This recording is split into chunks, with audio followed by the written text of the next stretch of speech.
Hey, this is Mike from Integrating Technology in the Curriculum at Stockton University.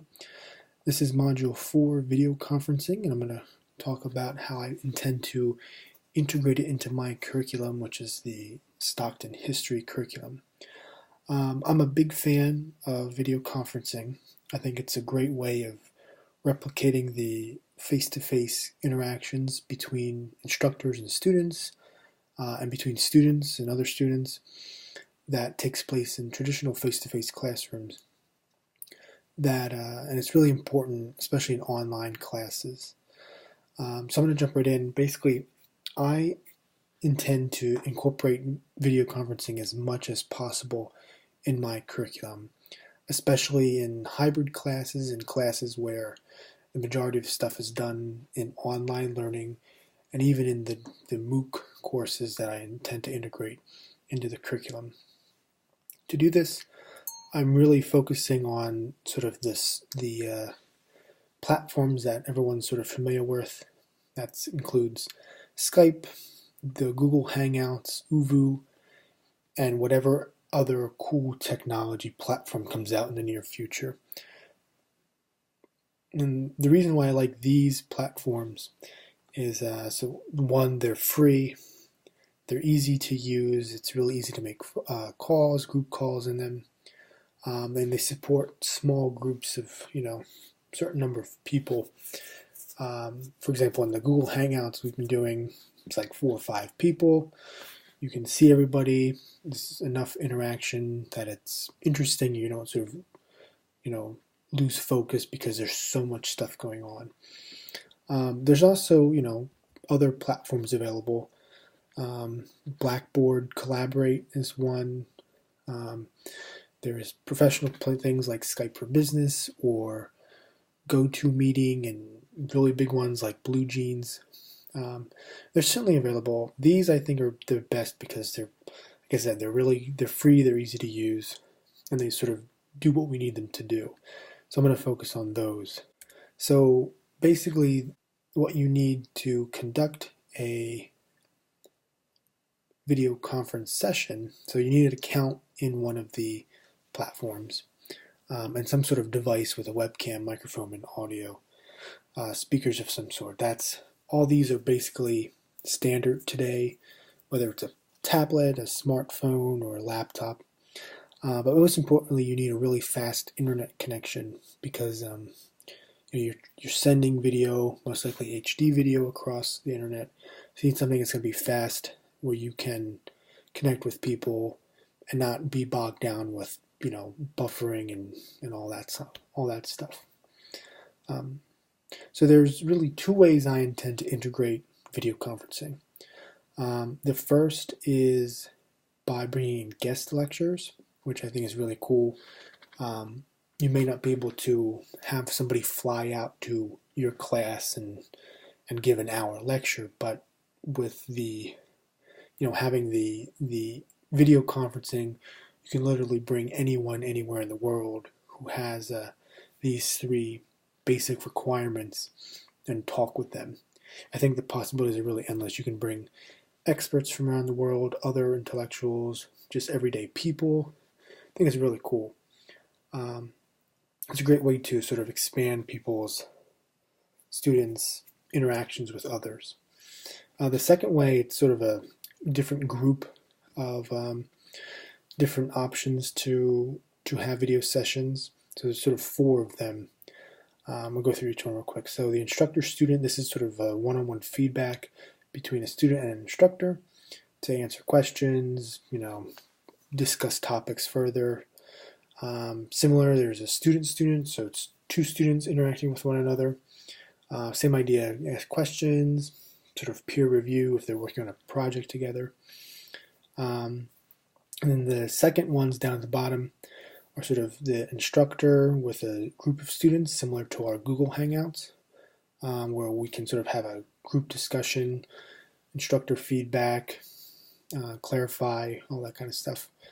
And then the last one is sort of just a bunch of students working with one another, which is great for discussions, all that. I see this working well in the curriculum-wise with students who are discussing documents they've read, paper group projects they're working on. So sort of my idea is to integrate these 4 different types at least once in the curriculum, preferably multiple times, and sort of try to encourage students to really take advantage of the 2 on the right, which is the student-student and student-student groups, and do that on their own to help build their learning networks and increase their learning experiences. So I'm going to go through real quick the elements of thought.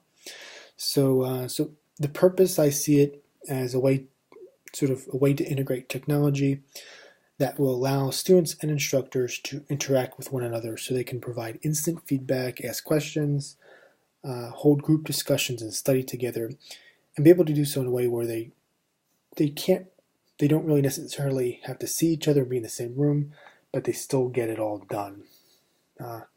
Sort of the overall objective that I see. So the question, I think this question is sort of something I'm seeing throughout all the different modules, and that is, how do you mimic the experience in a traditional face-to-face classroom, but do this in a way that's going to provide flexibility, convenience for 21st century students and their needs, and the needs of a 21st century student body.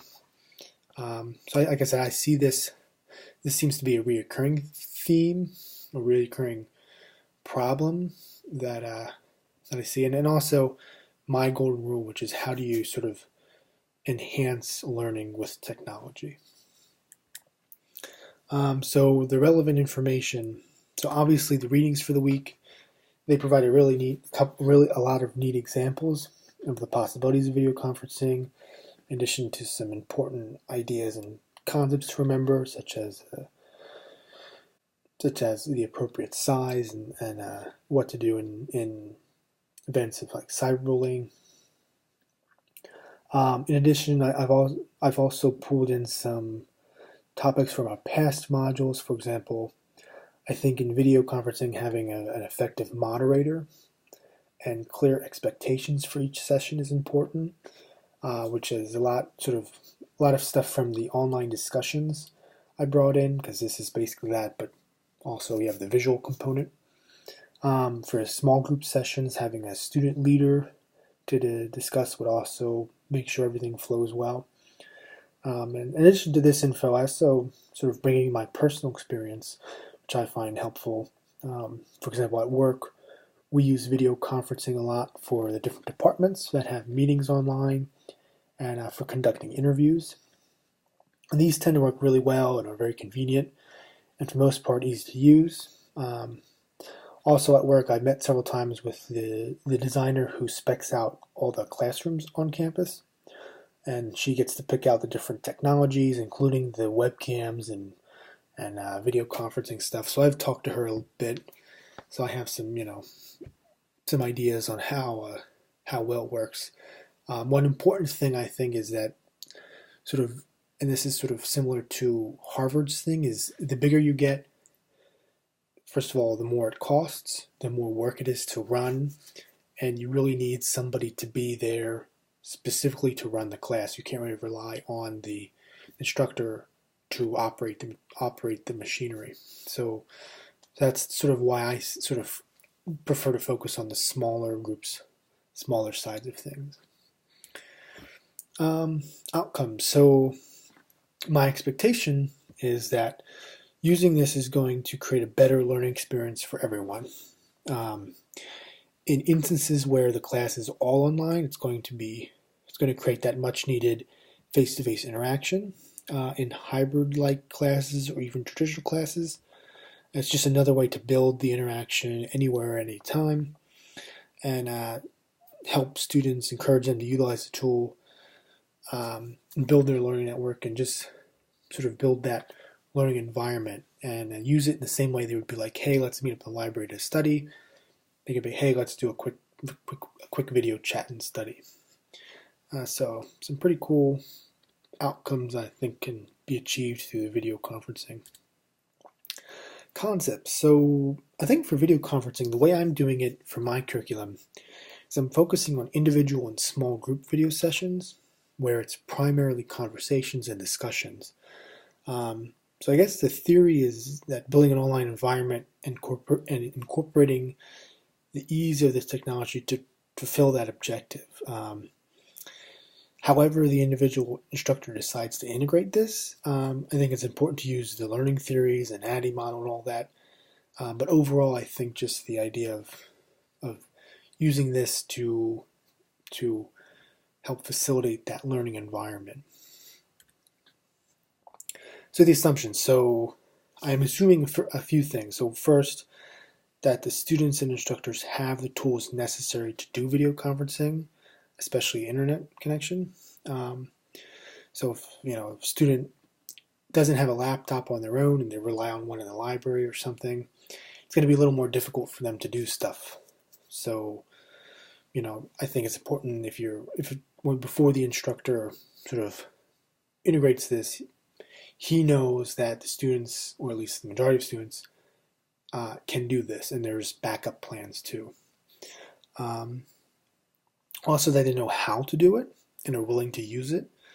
I'm focusing on the small sessions, but regardless of the size, you need a proper infrastructure in place, which very important includes training on how to use the software. The implications. So by using video conferencing, we're again replicating that face-to-face experience without requiring people to be in the same room, building, campus, state, country, or even continent. And I think that's really, really big. We also open the classroom to outside guests who might never have gotten the chance to share their story or views on a topic. But ultimately, we're creating a better learning experience for our students by using video conferencing. And finally, the point of view. So from students' point of view, some important things that you need to consider, do they have the necessary tools? Are they willing to do video conferencing in classes? I think video conferencing really also plays well with the type of class they're going to do. Also, what the atmosphere is like that they're working in. Again, we want to create that atmosphere that's supportive, builds trust. People agree to disagree as opposed to yelling and screaming at one another, and making sure cyberbullying isn't there. And I think also really important too is keeping in mind differences in languages, cultures, time zones that can affect the overall effectiveness of the on the video conferencing. And for the instructor side of things, I think the biggest thing is, are they willing to integrate it in their class? Are they willing to learn the new tool and use it?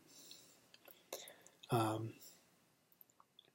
then sort of the difficulties, I think, in working with video conferencing. So if they are involved in the video session, they can see what's going on. But in the student-led ones, you don't really know what's going on. In the online discussions, you can go back and read what happened. You can't really do that in this. So it's the idea of how you're going to grade it, how are you going to make sure everything's going on well, what sort of mechanism you're going to have in place to report issues or problems or all that kind of stuff.